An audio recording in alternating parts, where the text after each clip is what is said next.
بسم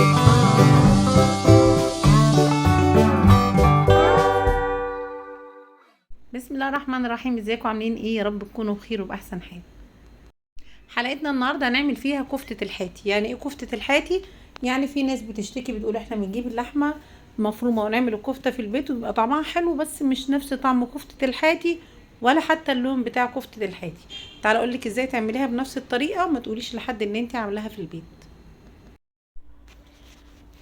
دلوقتي هنقول بقى المقادير مع بعض. انا هقول مقادير الكيلو وانت بقى تقسمي المقادير. عايزه تعملي نص كيلو هتاخدي نصها، عايزه 2 كيلو هتضاعفي الكميه، يعني ظبطيها على حسب الكميه اللي انت هتعمليها.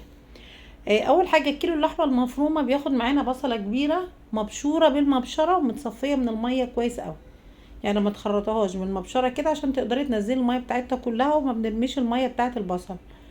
بعد كده دي كوبايه، نص كوبايه من فول الصويا معصوره ومتصفيه مضروبه في الكبه.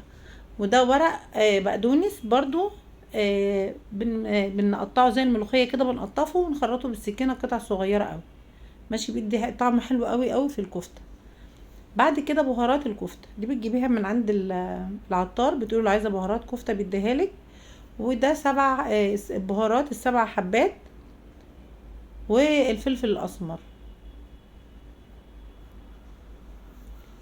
وبعد كده بقى هنحط معلقه كبيره من الدقيق ومعلقه كبيره من النشا، دول مهمين قوي قوي وانت بتعملي الكفته بتاعه الحاتي في البيت. وبعد كده هنحط شويه ملح بس مش كتير علشان طبعا الخلطه بتاعه الكفته عليها ملح. وهنحط هنا بقى معلقه صغيره من البيكنج باودر. دي كل مكونات الكفته بتاعه كفته الحاتي. دلوقتي بقى هنمسكها وهنقلبها مع بعض تقليبه تمام. يعني ايه؟ مش هنقلبها بس، ده احنا هنعجنها في بعضيها علشان اللحمه المفرومه تشبع من كل التوابل والاضافات اللي اتحطت عليها ويندمجوا مع بعض ويبقوا عباره عن حته واحده. البهارات بتاعه الكفته انا حطيت معلقتين كبار، وحطيت كمان من السبع بهارات حطيت معلقه كبيره. همسكهم بقى كده زي ما انا قلت لكم، هقلبهم في بعض كويس قوي قوي عشان اتاكد ان الخلطه اللي انا حطيتها كلها مع اللحمه كلهم اندمجوا مع بعض.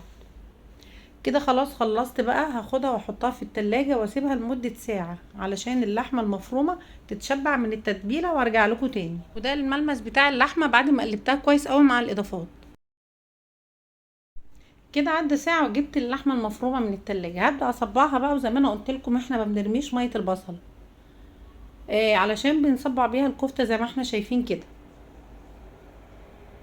طبعا انا دهنت الصينيه بالماده الدهنيه اللي انت هتدهنيها بيها، عايزه تدهنيها بسمنه ماشي، بزيت زي ما انت عايزه. وبعدين هنصبع الكفته بالشكل ده كده، وهنبل ايدينا من ميه البصل ونصبع بيها الكفته. في نفس الوقت الكفته ما تلزقش في ايدك، وفي نفس الوقت بتدي طعم حلو برضو وانت بتعملي الكفته.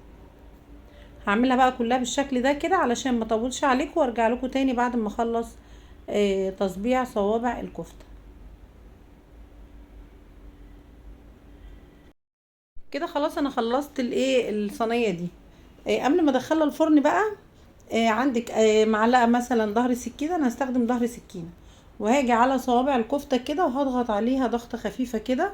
هعمل العلامه دي بس كده في الكفته عشان تديني شكل جمالي للكفته. هعملها كلها بقى بالشكل ده كده.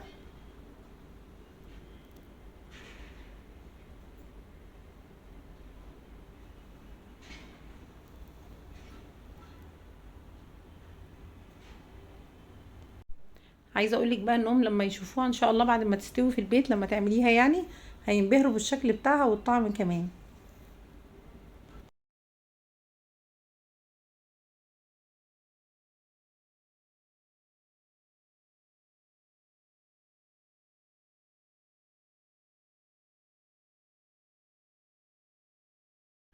كده خلاص بقى الفرن ساخن جاهز. انا هدخل الصينيه وان شاء الله اول ما اطلعها من الفرن ارجع لكم تاني عشان نشوف الشكل النهائي بتاع صينيه الكفته بتاعه الحاتي. ورجعت لكم تاني بعد ما طلعت الصينيه من الفرن. عايزه بقى اوريكم بقى. دي طبعا فحمه انا بحطها بعد ما الصينيه بتستوي خالص بحطها على النار، وبعدين بقوم حطها على حته كده من حته من العيش او طبق صغير عندك، وتحط عليها ماده دهنيه هتطلع الدخان وتعمل وتدي الكفته الطعم بتاع الشوي الخارجي. بصوا الكفته ما شاء الله طريه وجميله جدا، شايفين الجمال ما شاء الله. بصوا طريه ازاي، تحس ان هي كده ايه حاجه بصراحه منتهى الجمال، مستويه وفي نفس الوقت متماسكه، وكمان طريه مش ناشفه معاكي ولا اي حاجه. عايزه بقى انت تقلبيها على الوش بتاعه وتديها لون كمان من الظهر تحت الشوايه، دي طبعا حاجه بترجع لك انت. عايزه اقول لك الطعم زي اللي بره بالظبط ما شاء الله، جميله جميله جميله. والشكل كمان بتاعها ما شاء الله حلو قوي. شايفين العلامه بتاعه السكينه اللي احنا عملناها في الكفته، مخليه الكفته شكلها ما شاء الله كانك شارياها من بره بالظبط. اتمنى بقى ان انتوا تجربوها وتقولوا رايكم. ولو عجبكم الفيديو يا ريت تعملوا لي لايك وشير، ولو اول مره تشوفوا القناه يا ريت تعملوا اشتراك وتفعلوا علامه الجرس علشان يوصلكم كل الفيديوهات.